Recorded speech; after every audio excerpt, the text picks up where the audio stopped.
밑줄 친 신정부의 정책으로 옳은 것만을 보기위해서 고른 것은, 자, 자료가 굉장히 좀 많죠. 글씨도 많고 막 그림도 있는데, 이런 거 보고 막 겁먹을 필요는 없습니다. 막 내용이 많아도 결국 중요한 포인트는 몇 개 없어요. 자, 여기선 포인트가 뭔지를 보도록 하겠습니다. 이것은 민견당패라는 제목의 사파이다. 사파는 신정부 인사들이 커다란 개로 상징되는 민권운동가. 자, 민권운동가라는 키워드가 나오네요. 민권을 강조하는 사람들을 개로 묘사를 한 것 같습니다. 그쵸? 이 민권운동가를 단속하려 하지만 역부족의 모습을 풍자하였다. 개 꼬리에는 R of the P라고 쓰여 있고, 자, 이게 뭐라고 돼 있죠? Right of the people. 민권이란 뜻이죠. 민권이라고 쓰여 있고 뒤쪽으로는 개에게 갈채를 보내는 사람들이 묘사되어 있다. 그래서 뒤에 사람들을 봤는데요. 일단 이 문서를 봤을 때 일본어가 보여요. 그쵸? 그리고 요 뒤에 요 그려져 있는 요 사람들을 봐도 일본식 복장입니다. 따라서 이 민권운동가는 일본인이겠구나. 따라서 이 밑줄 친 신정부 역시 일본이겠구나라는 거 우리가 이 그림에서 또 유추를 할 수가 있습니다. 자, 계속해서 볼게요. 의회 설립을 요구하는 요게 이제 굉장히 중요한 포인트겠죠. 이 민권 운동가들은 일본인이에요. 그렇죠? 그리고 일본에서 민권 운동하면서 의회 설립을 요구했대요. 그러면서 민선 의원 설립 건백서를 제출을 했다고 합니다. 야, 이쯤 되면 이제 답이 나옵니다. 일본에서 의회 설립을 요구하는 민권 운동을 전개한 이거 무슨 운동입니까? 바로 자유민권 운동이죠. 자유민권 운동. 이 자유민권운동은 주로 언제 집중적으로 전개됐냐면 1870년대에 집중적으로 전개됐습니다. 대표적인 인물이 뭐 이타카키 다이스케 같은 인물이 있어요. 민선 의원 설립 건백서의 중심 인물도 바로 이 이타카키 다이스케였죠. 자, 신정부는 이러한 활동을 탄압하면서도 결국은 이들의 요구를 부분적으로 수용해서 헌법을 제정했는데 바로 이 헌법이 무슨 헌법입니까? 대일본 제국 헌법입니다. 대일본 제국 헌법. 그렇죠? 이 대일본 제국헌법이 1889년에 제정이 됐고요. 그 다음에 이제 본격적으로 제국의회가 출범을 하게 되었던 것이죠. 자, 이러면 나왔습니다. 이거는 일본이고 신정부. 이거 무슨 정부겠습니까? 바로 메이지 정부가 되겠죠.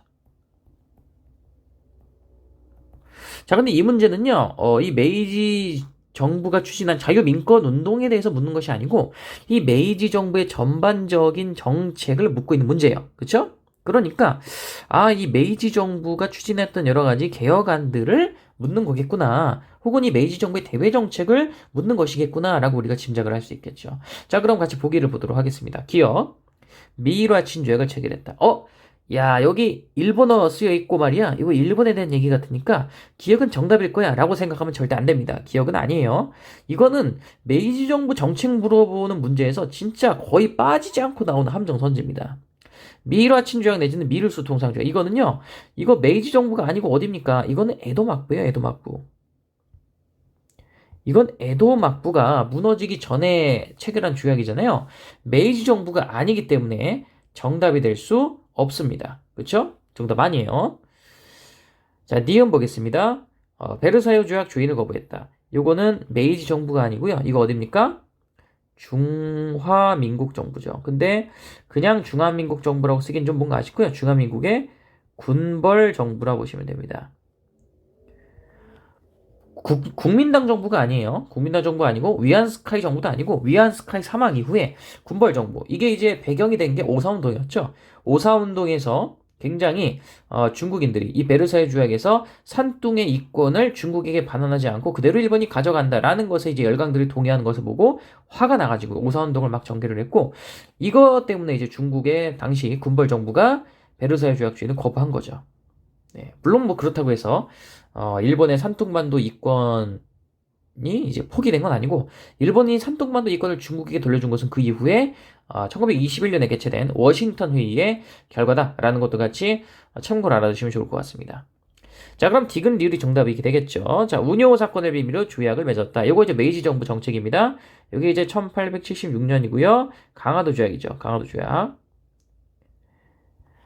정한론의 영향이라고 볼 수 있겠죠, 그쵸? 정한론 자체는 실현되지 못했지만 그 영향으로 이제 한반도의 영향력을 뻗치고자 하는 그런 시도가 있었고요. 메이지 정부의 대외 정책 중에 하나입니다. 그래서 강화도 조약을 체결하게 됩니다. 그리고 리을의 징병제 실시도 역시 정답이죠. 메이지 정부의 정책 중에 하나죠. 메이지 유신의 일환입니다. 징병제, 뭐 신분제도 폐지가 됐고요.